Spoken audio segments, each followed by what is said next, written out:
Vous venez d'investir dans des appareils de médecine photonique. En quoi cela consiste-t-il? Alors, la médecine photonique, c'est utiliser les photons de la lumière pour amener plus d'énergie au niveau de nos atomes, au niveau de nos cellules, au niveau de nos molécules. La lumière est quand même à la base de la vie. Les photons lumineux qui viennent du soleil viennent frapper une plante, la chlorophylle, une feuille par exemple, et ça éjecte un électron. Cette libération d'énergie va entraîner la possibilité de synthèse biochimique. Bon, ça, c'est très résumé. Ces appareils de médecine photonique, il y en a tout plein. Oui. Ceux-ci sont fabriqués par la Cedatélec en France, à Lyon. Ce sont des appareils vraiment remarquables. On peut dire qu'il y a près de 50 ans de travaux de recherche là derrière, avec un physicien médecin, le docteur Nogier, qui était physicien et qui était médecin, et le professeur Pierre Magnin, qui était un tout grand professeur de pneumologie, pharmacologue, etc., et qui, très jeune, suite à une expérience médicale qui avait eu lieu sur sa sœur qui était dans le coma, a été fasciné par l'impact de la lumière sur la santé. Donc, avec le docteur Nogier de Lyon, ils ont travaillé énormément ensemble, ils ont mis au point toute une série de protocoles, et donc ces appareils émettent des impulsions fréquencées de lumière, on peut avoir différents types de couleurs, différents filtres, donc c'est des lumières monochromatiques, fréquencées selon les fréquences notamment de Paul Nogier. Donc l'idée, c'est vraiment, ce qui m'avait surpris, j'avais un appareil, et j'avais fait sur des enfants qui ne voulaient pas d'aiguille.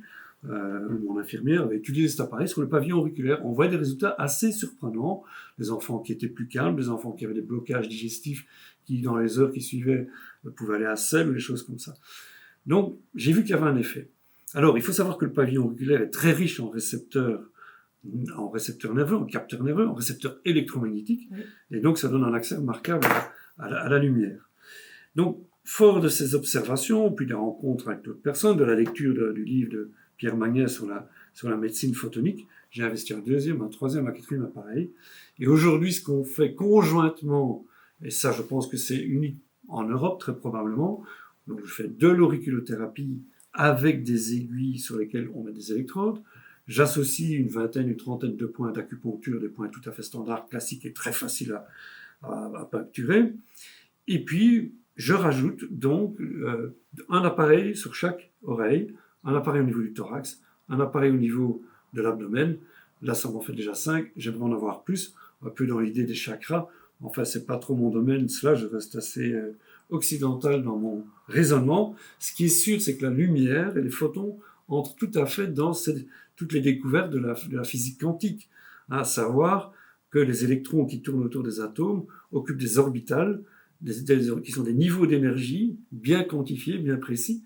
Et quand vous avez des photons lumineux, vous pouvez éjecter un électron sur une orbitale d'énergie supérieure, de niveau énergétique supérieur.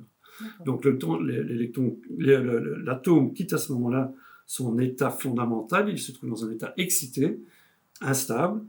L'électron va certainement rebasculer à un niveau d'énergie plus bas, mais en libérant des photons.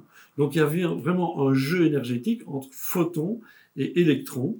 Ça touche à la physique quantique avec tout ce qu'elle a de passionnant, à savoir cette dualité onde-particule, avec un photon peut être à la fois une onde, peut être à la fois une particule.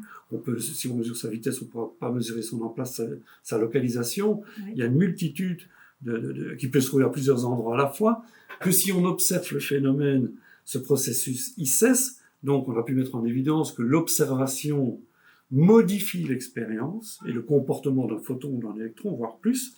Et ça, c'est absolument fascinant. Et là, on se dit, mais quand on fait de la médecine, notamment, quelle que soit la médecine qu'on pratique, mais tout particulièrement de ces médecines qui touchent quand même à ce qu'on appelle à l'énergie, un mot qu'on emploie à tort et à travers, parce que ça, l'énergie, ça, on n'a rien précisé. Je dis, bon, atomique, le Bataclan, c'est de l'énergie aussi. L'amour, c'est de l'énergie aussi. Hein, voilà. Mais ce qui est sûr, c'est que si on prend en compte cette notion, cette découverte que l'observateur ou l'observation modifie l'expérience, vous imaginez l'impact que ça a dans une consultation. Le patient, il observe, le médecin, il observe aussi. Oui. Hein. Donc, pour en revenir aux photons, donc le fait d'envoyer des photons lumineux au niveau du corps, ça va en tout cas rehausser le niveau d'énergie des atomes, donc des molécules et des cellules. L'Institut de l'atome de Vienne a mis en évidence que notre ADN pouvait se comporter comme un accumulateur et un émetteur de photons, photons qui interviendraient dans la communication intercellulaire. Et grâce aux fréquences de Nogier, on va certainement aussi ramener de la cohérence au niveau de tout ce qui est vibratoire, au niveau de tous les champs électromagnétiques qui nous traversent et qui sont autour de nous. Donc voilà, aujourd'hui j'en suis à l'observation, mais absolument impressionné de l'impact de la médecine photonique, en tout cas grâce à des appareils comme ça. Je ne parle pas de ce qu'on voit en grande surface à bas prix. Et, oui, voilà, c'est bien de le préciser. Voilà, donc c'est même des appareils derrière lesquels on peut dire qu'il y a plus ou moins 50 ans d'études et de recherche. Voilà, et donc j'en suis à l'observation, et l'observation continue, elle s'amplifie, et je suis vraiment émerveillé. J'ai une patiente qui a donné un témoignage, qui est sous chimiothérapie. Elle n'a que ça, elle vient, on met 5 ou 6 appareils dirigés sur son corps, sur différentes zones, et elle témoigne, ce sera sur Internet, elle témoigne vraiment qu'elle retrouve de l'énergie, de l'envie de vivre, plus de motivation, etc. Donc rien qu'avec la lumière. Donc voilà, je suis en pleine découverte à ce niveau-là. D'accord.